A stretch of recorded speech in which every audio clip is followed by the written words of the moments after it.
ഈശോമിശിഹായ്ക്ക് സ്തുതിയായിരിക്കട്ടെ. ഭൂമിയിലെ ഏറ്റവും സുന്ദരമായ പദം അമ്മ.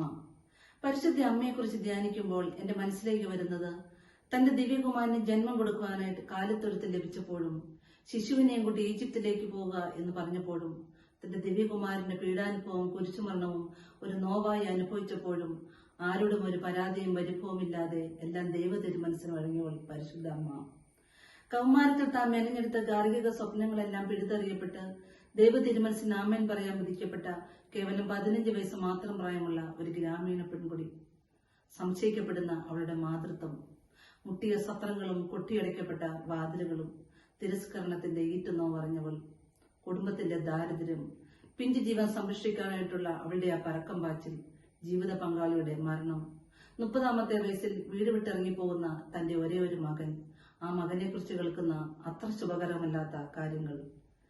ജീവിതത്തിലുണ്ടായ ഈ പ്രതിസന്ധികളെയെല്ലാം അതിജീവിച്ചവളാണ് പരിശുദ്ധ അമ്മ. ഈ അതിജീവനത്തെ കുറിച്ച് പറയുമ്പോൾ ഉൽപ്പത്തി പുസ്തകം 6-ാം അധ്യായത്തിൽ ദൈവത്തിന്റെ കയ്യൊപ്പോടുകൂടിയ ഒരു പെട്ടകത്തെ കുറിച്ച് പറയുന്നുണ്ട്. അതെ, നോഹയുടെ പെട്ടകം. ലോകമെങ്ങും അതിശക്തമായ പേമാരി, ജന്തുജീവജാലങ്ങളെല്ലാം ചത്തൊടുങ്ങുന്നു. അമ്പരചുംബികളായ പർവ്വതങ്ങളെ ജലം വിഴുങ്ങിക്കളയുന്നു. ഈ ഒരു അവസരത്തിൽ ജീവന്റെ സംരക്ഷണം ഏറ്റെടുത്തുകൊണ്ട് ഒരു പെട്ടകം മുമ്പോട്ട് പോകുന്നു. അതെ, നോഹയുടെ പെട്ടകം. പ്രിയമുള്ളവരെ, രക്ഷയുടെ സംരക്ഷണത്തിനായിട്ട് നിലകൊണ്ടവളാണ് പരിശുദ്ധ അമ്മ. പാശ്ചാത്യ നാടുകളിൽ കർമ്മല സഭയ്ക്ക് നിരവധി പ്രയാസങ്ങളും ബുദ്ധിമുട്ടുകളും നേരിടേണ്ടി വന്ന അവസരത്തിൽ അന്നത്തെ സഭയുടെ അധികാരിയായിരുന്ന വിശുദ്ധ സൈമൺ സ്റ്റോക്കിനെ അത് വളരെയധികം വേദനിപ്പിച്ചു. കർമ്മലനാഥയുടെ മധ്യസ്ഥം തേടി പ്രാർത്ഥനയിൽ മുഴുകിയിരുന്ന അദ്ദേഹത്തിന് മാതാവ് പ്രത്യക്ഷപ്പെട്ട് തന്റെ ഉത്തരീയം നൽകി. ഈ ഉത്തരീയം നമുക്ക് നൽകുന്നത് രക്ഷയുടെ, പ്രതീക്ഷയുടെ, അതിജീവനത്തിന്റെ സന്ദേശമാണ്. ഈ ഉത്തരീയം നമുക്ക് കൈമാറിയത് എന്റെയും നിങ്ങളുടെയും സ്വരം കേൾക്കുവാനായിട്ടാണ്.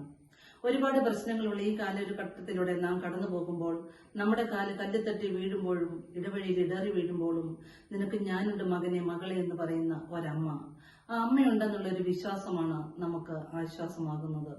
കർമ്മല മാതാവിന്റെ തിരുനാൾ ആഘോഷിക്കുന്ന ഈ ഒരു അവസരത്തിൽ അമ്മ നമുക്ക് നൽകുന്ന സന്ദേശവും ഇത് തന്നെയാണ്. അതിജീവിക്കുക, ഏത് പ്രതിസന്ധിയിലും അമ്മ കൂടെയുണ്ടെന്നുള്ള ഉറപ്പ് നമുക്ക് നേടാം നമ്മുടെ സ്വർഗീയ അമ്മയെ. നന്ദി.